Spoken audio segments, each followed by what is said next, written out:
Así fue el momento en vivo. Estaban suficientemente fundamentados, es decir, no había evidencias de una intención de fuga ni de intención de alterar la marcha de la causa que investigaba esta gente. La autora de estas decisiones fue Sandra Arroyo Salgado, que ha tenido la gentileza de atendernos y está en línea.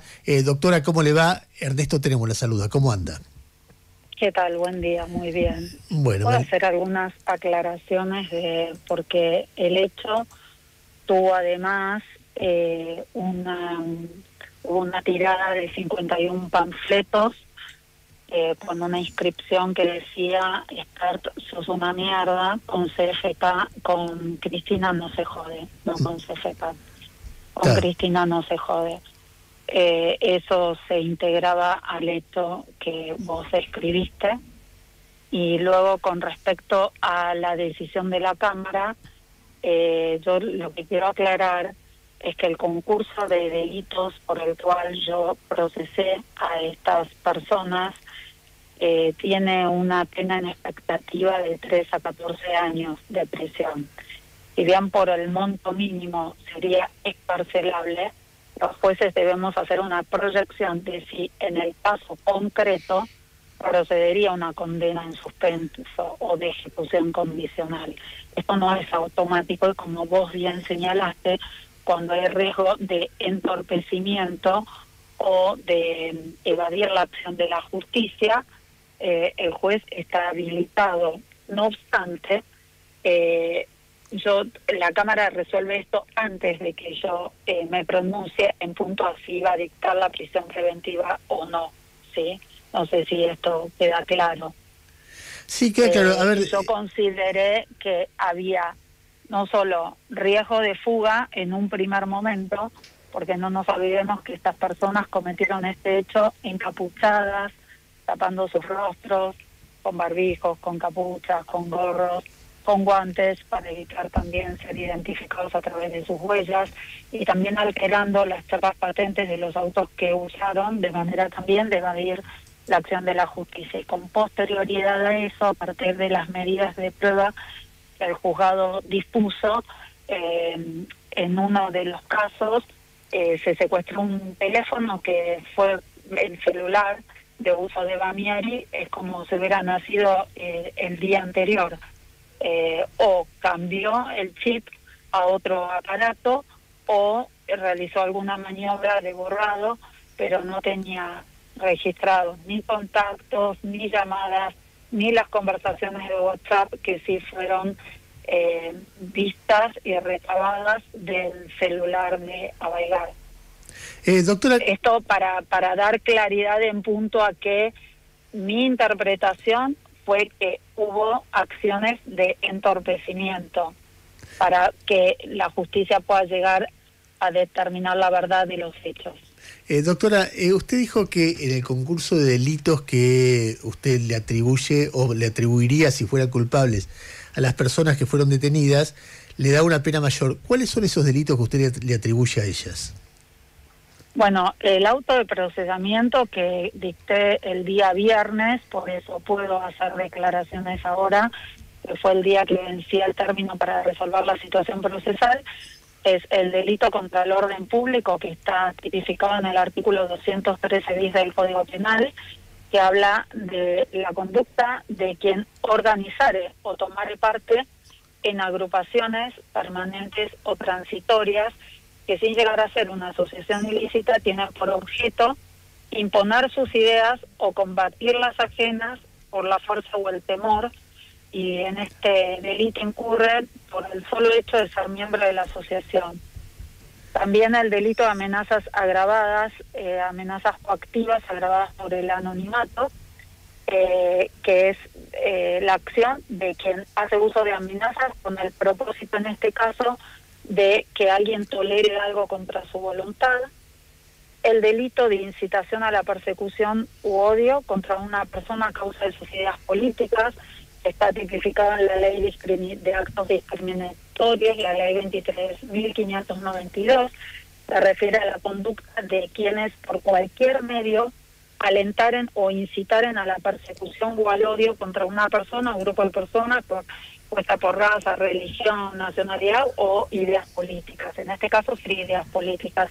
El ir al marcar el domicilio particular de un legislador con la frase "acá vive la mierda de Espert", es de algún modo alentar, incitar, marcar su vivienda, la vivienda de él y de su familia. Después también en el caso de Banieri consideré que concurría el delito de malversación de caudales, tipificado en el artículo 260 por el uso de la camioneta, que si bien era de propiedad de un particular, estaba en el marco de una licitación pública de obra pública afectada al uso del municipio de Quilmes y se le dio un uso distinto de aquel para el cual estaba previsto su afectación. Y el artículo 289, que contempla el delito de alteración o supresión de la numeración de un bien registrable por ley. Es el caso de quien falsifica, altera o suprime la numeración de un objeto registrable, como le dije, de acuerdo a la ley, y esto consideré que concurría por la intervención que hicieron sobre las tapas patentes de los autos que fueron usados, tanto de la camioneta como del auto particular de Arraigar. Todo lo que le quiero aclarar es que en todos los casos que a mí me tocó intervenir de amenazas, que aclaro, me corresponde cuando hay un funcionario público, porque por eso es un delito federal. Yo tengo competencia territorial en los municipios de Vicente López, San Isidro, San Fernando, Tigre. Tuve casos de amenazas denunciadas contra el legislador Esteban Bullrich y contra el entonces secretario de Seguridad y su familia, Eugenio Bursaco. Actué del mismo modo, disponiendo la orden de detención de quienes consideré prima facie que podían ser los autores, para asegurar su sujeción al proceso, allanando sus domicilios, secuestrando los celulares, de los cuales luego verifiqué que habían salido efectivamente las amenazas, y uno de ellos fue procesado con prisión preventiva y detenido en una cárcel como mandan la ley y los reglamentos aplicables. En este caso, nosotros actuamos de ese modo en una primera instancia para garantizar la sujeción al proceso y también para garantizar la prueba, los elementos de prueba, pues nosotros tenemos el deber de agotar todas las medidas de prueba para verificar la materialidad de los hechos y, la responsabilidad de las personas, doctora, que podrían ser los autores. ¿Por qué interpreta usted que la Cámara termina decidiendo lo contrario a lo que decidió usted? Y mire, esta misma Cámara es la que ha liberado al autor de unas amenazas de las que fui víctima con mis hijas. En abril del 2018 mis juzgados se recibieron 7 llamados de que si yo no liberaba a un narcotraficante, Gustavo Sancho, él y a su familia, yo iba a terminar como Nisman y mis hijas como Candela. Cuando yo denuncio ese hecho, interviene un juez y un fiscal que llegan a determinar de qué celular salieron esos llamados, lo detienen, lo procesan con prisión preventiva, la Cámara lo libera, es el señor José Damián Sofía, que hoy está condenado, no solo por esas amenazas, pero en el marco de mis amenazas había quedado en libertad por decisión de la Cámara de San Martín, que consideró que no había elementos suficientes para decir que él inequívocamente era el autor de mis amenazas.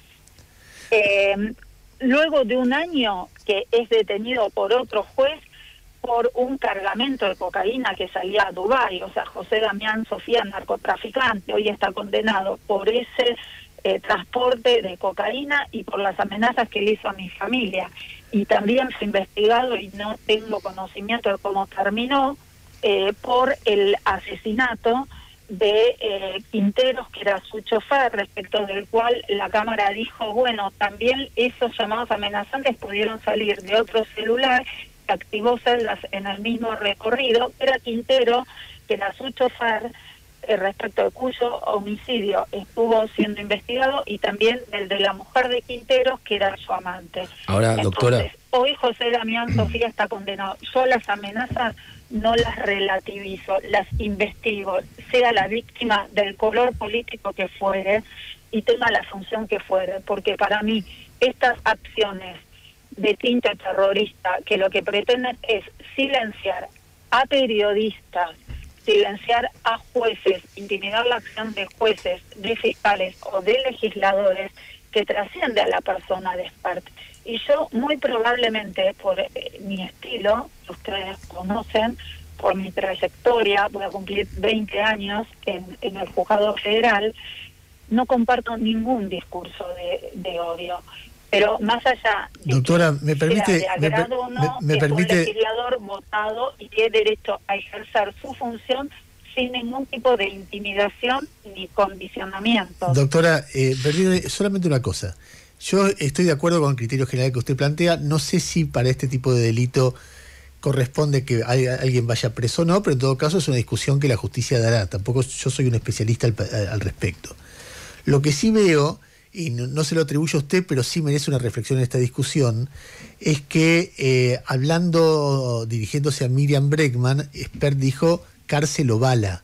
O sea, si hay incitación al odio, incitación a la violencia, amenazas coactivas para un legislador o para la libertad de prensa, Spert debería ser investigado según estos criterios. Y cuando usted dice cualquier amenaza a periodistas, hay que recordar que permanentemente el presidente de la Nación tiene un eslogan que dice: no odiamos lo suficiente a los periodistas. La tipología de incitación al odio es explícita en ese tipo de comentarios por parte del presidente. Entonces, si en un contexto como el actual, donde las agresiones a los periodistas por parte de la primera magistratura del país son permanentes, se utiliza como argumento para detener a dirigentes opositores, tal vez con razón, tal vez no, me doy cuenta que hay una discusión al respecto, estos argumentos que usted plantea, inmediatamente uno espera de oficio que un juez federal, cuando un presidente incentiva el odio contra un grupo humano, o sea, contra los periodistas en este caso, debería abrir una causa. Porque si no hay un doble estándar donde lo primero que uno piensa es, che, no se está utilizando la Constitución para perseguir dirigentes opositores y se es muy tolerante con los dirigentes oficialistas. Es lo primero que me sale decirle respecto de lo que estamos charlando. Mire, yo no estoy de acuerdo con ningún discurso de odio, con ninguno, y ya lo he dicho en varias entrevistas. No estoy de acuerdo con los discursos del odio, creo que son la semilla que luego dan paso a este tipo de acciones violentas, que además se trató de banalizar diciendo, bueno, arrojar materia fecal no es nada novedoso. La historia de la humanidad ha demostrado qué tipo de regímenes han acudido a esta práctica como modo de táctica para humillar, degradar a la víctima, que conduce a la deshumanización de las víctimas. Para mí, yo lo que le quiero aclarar es que yo investigo los hechos en los que a mí me toca intervenir, porque son denunciados ante el juzgado. ¿Pero un juez federal no puede actuar de oficio? Le correspondería al Ministerio Público Fiscal, porque nosotros tenemos imparcialidad. Entonces, yo tengo una competencia territorial en los municipios de Vicente López, San Isidro, San Fernando y Tigre. Y yo tengo claro que las amenazas son un delito y están tipificadas como tales en el Código Penal.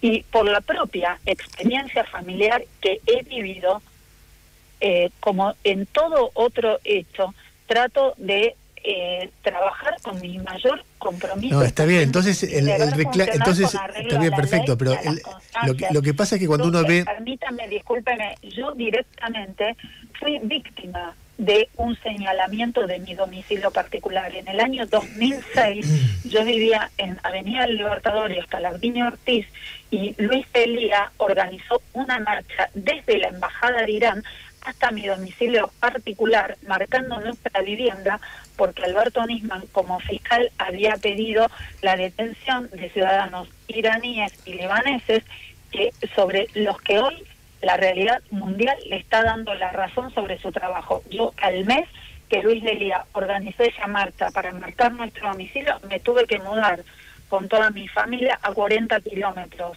para poder vivir. Entonces, tengo claro que de acuerdo a nuestra Constitución Nacional rige el principio de legalidad, de que nadie puede ser penado sin un juicio previo fundado en ley anterior a la Doctora, ¿me permite? Entonces tengo claro que estas conductas son delito y que debe haber un proceso legal para que los tribunales, cuando toque y llegue a juicio oral, se pronuncien, pero también tengo claro que rige el principio de reserva, el artículo 19 de la Constitución Nacional.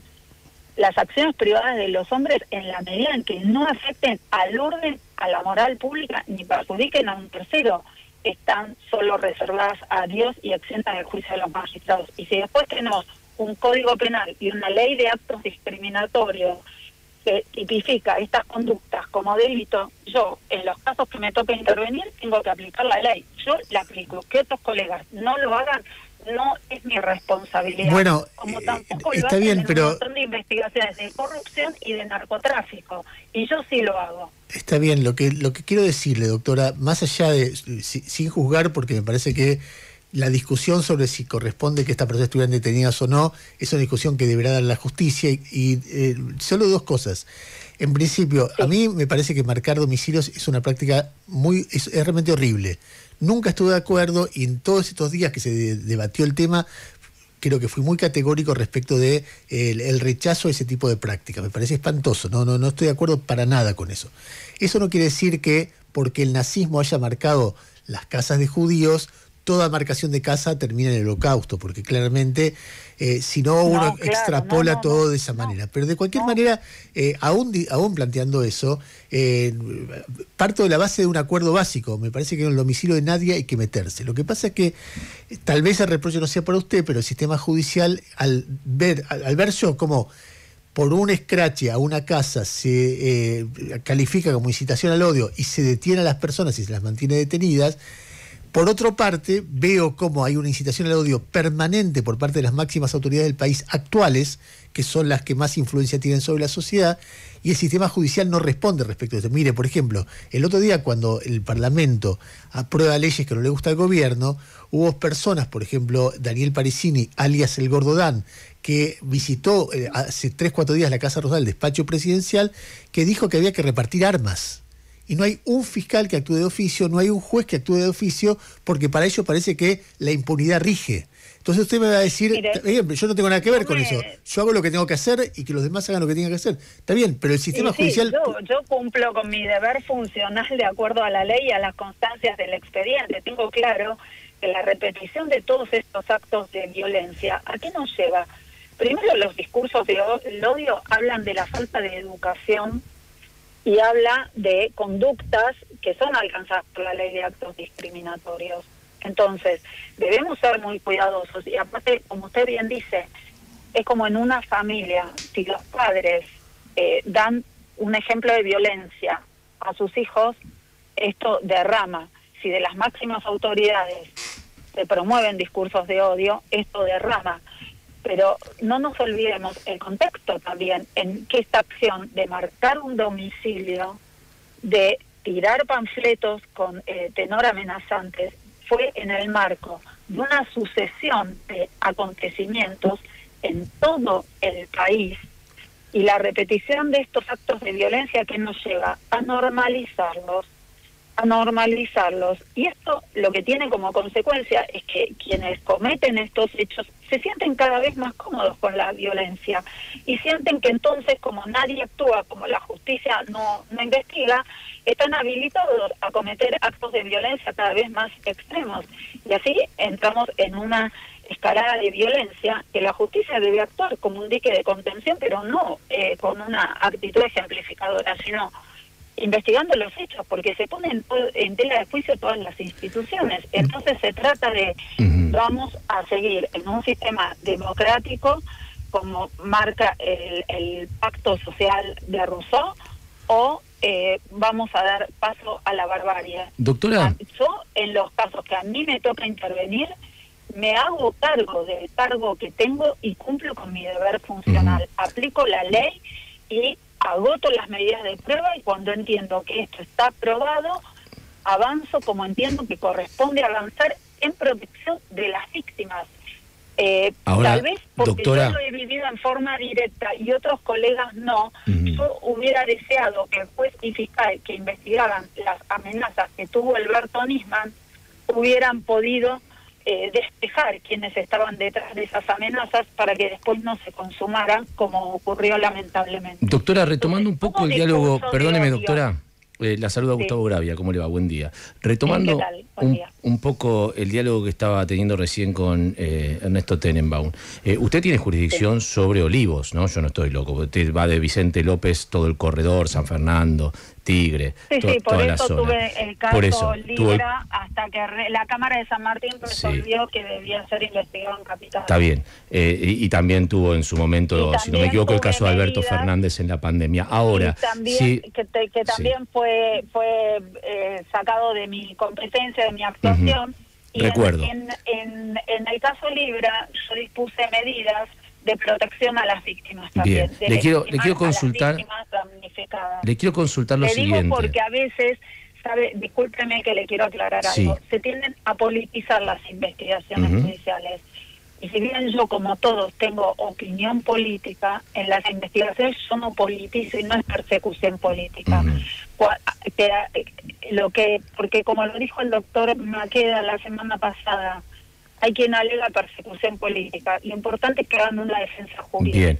Le hago una consulta porque hace poquito, creo que fue la semana pasada, en otra causa que no le involucra a usted, se determinó que los tuits que escribe el presidente de la Nación no son en calidad de persona privada, sino en su carácter de presidente de la Nación. Si él hiciera algún tuit desde la IP fuera, desde la residencia de Olivos, con algún discurso de odio, ¿usted actuaría de oficio? Le dije que es el fiscal, el titular de la acción penal pública, el que debe promover la acción penal. Bien. Ahora, eso a partir de Libra está en duda, porque la Cámara, pese a que los tweets habían sido emitidos estando el presidente en Olivos, consideró que debía intervenir la Justicia Federal de Capital. Entonces, es y no es así. Puede que me corresponda intervenir y puede que no. En todo caso, en el que a mí me corresponde intervenir, sea quien fuere la víctima o el victimario, yo le repito, me manejo con la ley y cumpliendo con mi deber funcional. ¿Puedo cometer errores? Porque soy un ser humano, como todos cometemos errores. Por suerte hay otras instancias de revisión superior. A veces revocan nuestras decisiones, a veces no, y aun cuando a veces las revocan, yo sigo opinando que tal vez el error no fue mío y fue de mi superior. No obstante, cumplo porque son superiores a mí y me someto a lo que resuelve el superior. Bien. Y le hago la última pregunta de mi parte. La Corte Suprema toma una decisión, es el máximo tribunal de justicia del país, es el garante de todos nuestros derechos y libertades individuales. Y le hago la última pregunta de mi parte, doctora. Teniendo sobre el caso específico de Alesia Baigar, usted la mantuvo una semana presa, corríjame si no le das las cuentas, creo que fue una semana presa en Ezeiza y después le dio prisión domiciliaria hasta que la Cámara le escarcela. No recuerdo. Bueno, pero más o menos estamos hablando de esos términos. Sí, estamos hablando de esos términos. ¿No estaba ya asegurada la prueba los primeros días de... supongamos que usted le dicta la detención de entrada por el entorpecimiento de la investigación? ¿No estaba ya consolidada la prueba los primeros 2 o 3 días? Mire, nosotros secuestramos su celular y del análisis preliminar del celular en el juzgado, del cual fue notificado su abogado y pudo haber venido cuando se hizo ese análisis, pero eligieron no venir, nosotros los notificamos y se realizó ese análisis del contenido del celular con la sola presencia de la Fiscalía, porque ni los abogados de la parte querellante ni de la imputada vinieron a presenciarlo y a controlarlo. Surgieron contenidos a partir del cual había que realizar medidas de prueba. Entonces, para evitar que se entorpezca en el avance de esas medidas de prueba, es que yo consideré que a esa altura era necesario mantener ese estado de detención. Yo lo que le aclaro es que la Cámara resuelve las excarcelaciones antes de que yo me pronuncie sobre la situación procesal. En los antecedentes que le dije, de Esteban Bullrich y de Eugenio Bursaco, por ejemplo, en el de Eugenio Bursaco, que era un miembro de Policía Federal de la custodia privada de Bursaco, yo le dicté el auto de procesamiento con prisión preventiva. En el caso de Esteban Bullrich, que era un posible militante que tenía agendado el contacto del legislador bajo el nombre Caja con K, en el celular del cual habían salido las amenazas, yo no le dicté la prisión preventiva, lo procesé. Entonces transitó el proceso en libertad. Entonces yo no llegué a esa instancia. Ahora, cuando procesé a ambas personas imputadas, las procesé sin prisión preventiva. ¿Sí? Entonces, doctora, yo la tranquilidad que tengo es que actué con las herramientas que la norma procesal me da y cumpliendo con todos los plazos. Doctora, De detención, de excarcelación, de arresto domiciliario y para resolver la situación procesal. buen día, Jairo Estracha la saluda, ¿qué tal? ¿Cómo le va? La escuchaba recién repasar las cosas que le tocó vivir con escraches, marchas y amenazas en su vida personal asociados a la actividad de Alberto Nisman. Me pregunto si eso le aporta expertise o uno puede pensar que tal vez le quita algún tipo de imparcialidad porque puede tener una carga o una cierta animadversión respecto del kirchnerismo, que eran las fuerzas que, por ejemplo, marchaban o le atribuían ese tipo de protestas en su casa. Porque si yo fuera uno de los juzgados, me preguntaría si no habrá en la jueza que vivió eso una animadversión contra ese espacio político. Y redondeo la pregunta para también decirlo. La escuchaba anoche y recién hablar de los discursos de odio y escuché que citó casos de las amenazas a Rosati, los cánticos contra Luciani, la previa del asesinato de Pedro Eugenio Aramburu, y no escuché nunca una reflexión de, por ejemplo, un caso emblemático que es el intento de asesinato de Cristina Kirchner. Entonces vuelvo a la idea de, ¿habrá algo que la predispone de una manera especial a la jueza respecto del kirchnerismo? No, mire, en los casos que yo hice referencia fue en el contexto en que a mí me tocó este hecho que a mí me toca investigar, se da en este contexto de estos sucesos, porque yo no puedo desconocer que este hecho está enmarcado en lo que ocurrió desde la decisión de la Corte, ¿me comprende? Entonces, esta es la escalada de violencia, pues además hay otro elemento del cual no hablamos. Cuando nosotros, a partir de la investigación que hicimos, despejamos cuál era la camioneta que se había usado, y yo encomiendo a los investigadores que se verifiquen los movimientos presentes y posteriores, advertimos la presencia de la camioneta de acuerdo a las cámaras de los municipios y del centro de monitoreo de Capital en inmediaciones de otras marchas, de otros vigilias que se habían realizado en este mismo contexto. Por eso hablé, porque el suceso de la vicepresidenta y presidenta de la Nación, que obviamente merece todo mi rechazo, porque como persona de derecho estoy, como le dije, en contra de todo discurso de odio y de toda acción amenazante, intimidante, que pretenda silenciar o condicionar tanto a jueces, fiscales, políticos opositores, como a periodistas, y ni que hablar del repudio que me causa la tentativa de asesinato de la expresidenta y vicepresidenta. Obviamente que como persona de derecho lo rechaza y me parece que es un hecho de alta gravedad institucional que merece ser investigado, como se está investigando el asesinato de Alberto Nisman. Doctora, hablo de asesinato porque la justicia así ya lo dijo. Doctora, y lo tuvo por probado. No, me interesa primero agradecerle este diálogo que me parece que es útil para entender por lo menos sus argumentos, su lógica, aunque uno pueda tener dudas sobre eso o tener una opinión diferente.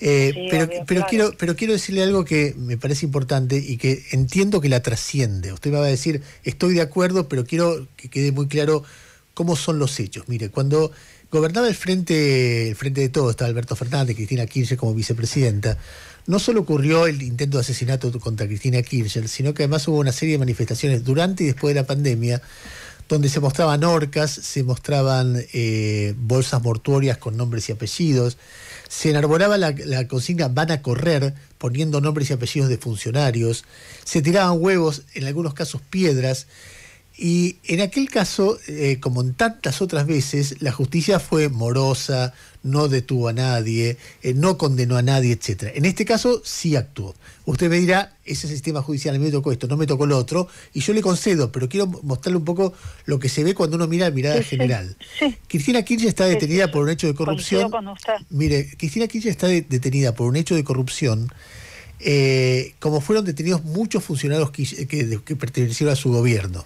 Algunos después fueron sobreseídos, otros fueron procesados por hechos como dólar futuro, que es lo que se está haciendo exactamente en este momento, sin ningún tipo de procesamiento. Y lo que pasa con las causas del macrismo no es que los sobreseen, causas que son muy importantes, incluso que han merecido pronunciamientos de fiscales muy documentados, como el soterramiento del Sarmiento, no lo llaman a declarar.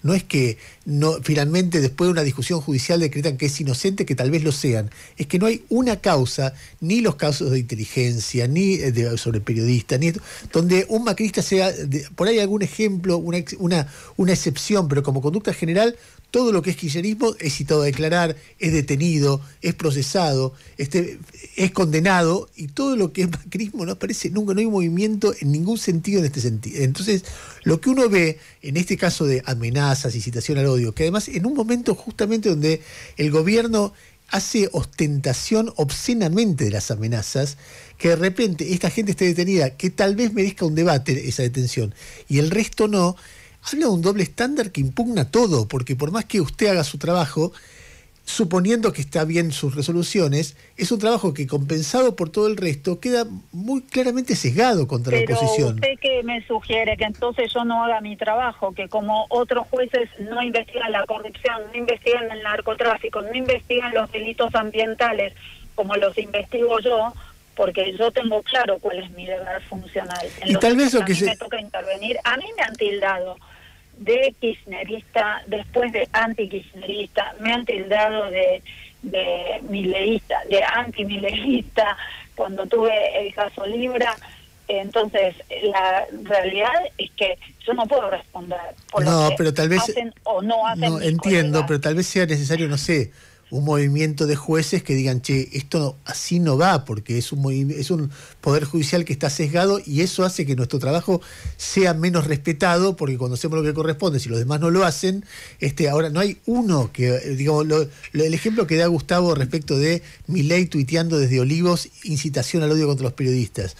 El ejemplo que doy yo del gordo Dan diciendo, un asesor de Milei diciendo bombardeen el Congreso, repartan armas, etcétera, es evidente que tiene tal nivel de gravedad. Es más, yo diría que por la entidad que tienen, es mucho más grave que lo que hicieron en la casa de Spert, porque la casa de Spert en todo caso obedece a un clima político que legitima, alimenta, incita a que las acciones, las conductas de acción directa sean legitimadas, porque del otro lado siempre hay un monstruo. Entonces hay algo en lo cual el sistema judicial, permitiéndole al gobierno, al presidente, a sus asesores hacer cualquier cosa, y de repente actuando de manera, diría, con muchísima decisión sobre militantes opositores, es algo que, mirado globalmente, es algo que está funcionando muy mal. Eso quiero decir, y no sugiero nada. Usted puede hacer lo que le parezca correcto, obviamente. La justicia está clarísimo que la justicia está muy mal, y eso lo vengo sosteniendo desde hace muchos años. O sea, tenemos una corte que está prácticamente desintegrada, un ministerio público fiscal cuya máxima autoridad no está consolidado en el cargo.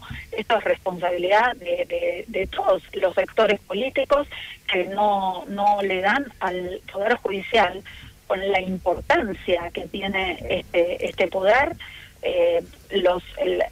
todo lo que necesitamos para que realmente actuemos bien y pueda ser un poder independiente, fuerte, que en el cual, o sea, todo el poder actúe con estricto apego a la ley y a las constancias que se van obteniendo en las investigaciones. Ya por el solo hecho de tener una Corte Suprema como la que tenemos, que no tiene una representación de género, no tiene una representación federal, con tener al titular del Ministerio Público Fiscal que no está consolidado en su cargo y estamos mutando al sistema acusatorio. Está claro también, pues se ha dicho de que yo tengo ambición, no tengo ninguna ambición, tengo claro cuál es mi función, tengo vocación, estoy tranquila porque, como le digo, he actuado en todos los casos de amenazas del mismo modo, porque, como le digo, yo las amenazas no las relativizo, las investigo y repudio todo discurso de odio. Entonces, y otra aclaración por la pregunta que me hizo su colega anteriormente, si las partes consideran que yo puedo llegar a perder mi imparcialidad por lo que viví de manera directa como víctima en marcos de amenazas que he tenido, me pueden recusar. Y bueno, yo argumentaré por qué entiendo que no afecta a mi imparcialidad, o tal vez sí, y la Cámara revisará, y mi colega, pero digo, están dados, esto es un proceso legal en el que están dadas todas las garantías y derechos, o sea, las partes pueden articular todas las defensas que entiendan que hace a su derecho, ¿me comprende? Doctora, o sea que si a usted le ofrecen ser jueza de la Corte o procuradora general, no está en sus planes aceptarlo. No, para nada. Doctora, finalmente, usted vio que cuando detuvieron, creo que a la primera... Es más, creo que no soy el perfil de persona para integrar un tribunal colegiado y tampoco la Procuración General. No, le quería decir que cuando detuvieron a Alexia Baigar, la ministra de Seguridad, Patricia Burri, hizo un tuit diciendo: la diputada, la funcionaria tiracaca ya está presa, el que las hace las paga, celebrando la detención. ¿A usted esa actitud de la ministra le parece procedente, le parece irrelevante, le parece cuestionable? Mire, no lo comparto, y de hecho ese tuit perjudicó el avance de la investigación. ¿Por qué? Porque dar a publicidad nos impidió avanzar hacia los otros responsables, porque todos estaban alertados de que ya una persona había sido detenida. Ok, doctora, no sé si usted quiere decir algo más. Entonces, a veces ese tipo de acciones terminan perjudicando el avance de las investigaciones. No, le decía si quiere decir algo más para cerrar la nota. No, que la verdad es que lo que quiero transmitir, ya sea para las víctimas como para las personas sospechadas de delito, que yo en los hechos que me toca investigar me manejo y trato de hacerlo con el mayor estricto a la ley, a lo que me manda mi función, y me manejo con las constancias del expediente, sean las víctimas y victimarios del color político que fueren. Y en estos casos intervengo porque hay funcionarios públicos involucrados y soy juez federal. No porque haya nada en especial ni ningún interés en particular. Doctora, muchas gracias por estos minutos. Gracias a ustedes por el espacio. Era Sandra Arroyo Salgado, jueza federal de San Isidro, dando su versión. Hola gente, ¿qué tal? ¿Qué tal? ¿Cómo andan? ¿Cómo andan? Bueno, en este video quiero hablar un poquito también de lo que son los conceptos que tenemos de economía los argentinos, ¿verdad? A mí me gusta mucho escuchar a Suchovicki, por ejemplo, a Di Stefano, a Juan Carlos de Pablo, bueno, a Castiñeira, hay muchísimos, que la verdad que me gusta mucho escucharlo porque transmiten algo que es muy complejo, que es macroeconomía, microeconomía, conceptos financieros, todo te lo bajan a tierra tierra y te lo explican con un ejemplo espectacular. Así que me gusta mucho escucharlos. Por eso por lo general también suelo traerles a ustedes este tipo de videos de economistas. Y en ese sentido lo que me interesa también es cómo en un país donde, por ejemplo, hay terremoto, ¿no? Terremotos o tsunamis o problemas, no sé, con un volcán, lo que sea, la gente sabe de volcanes, ¿no? En ese país. La gente sabe de tsunamis. La gente sabe de lo que sea, de terremotos. ¿Por qué? Porque claro, porque tenés que saber. Decir, che, mira, hay un terremoto cada 4 años, más o menos tenés previsto qué haces en un terremoto, cuándo se está produciendo un terremoto, a qué tenés que estar alerta, qué es algo, un movimiento normal o que ya empieza a ser un terremoto, etcétera. Cosas porque no tengo ni idea de terremotos. Y en un país con la economía como la tenemos, es increíble que cualquier taxista, que te tomás un taxi, cualquier en la fila de una carnicería, en cualquier lugar, todos saben del dólar, todos saben el precio del dólar. A ver, obviamente hay conceptos más finos como el riesgo país, que la gente quizás no los tiene súper interiorizados, pero el precio del dólar lo sabemos todos. Si está 1100, 1200, 1300, lo sabemos todos. O sea, eso es impresionante. Eso me impresiona cómo nos han traumado tanto con algo que tendría que estar estabilizado porque, como dice Milei, el problema de la inflación es un problema monetario. Si no lo resolvés es porque no lo querés resolver, es porque te conviene que haya inflación. En un país donde nos han robado tanto en lo económico, ¿no? Claro, o sea, estamos todos traumados. Entonces todos nos quedamos traumadísimos. Generaciones y generaciones. Mi viejo, mis abuelos, todos saben el dólar. Y así todas las familias. Es impresionante. Entonces, nada, eso me impresiona. Y quería compartir esta reflexión con usted. Reflexión que se la he escuchado a Sucho Vic y Juan Carlos de Pablo. Que me parece excelente, ¿no? En un país donde hay terremotos, la gente sabe de terremotos. Y en Argentina, ¿de qué sabemos? Del dólar, de la inflación, ¿no? Del consumo, ¿viste? Y ¿sabés de eso? ¿Por qué? Porque estamos quemados con eso, quemadísimos. Así que nada, gente, bueno, un saludo, nos vemos en el próximo video. Bueno, gracias por bancar el canal. Muchas gracias. Chao, chao.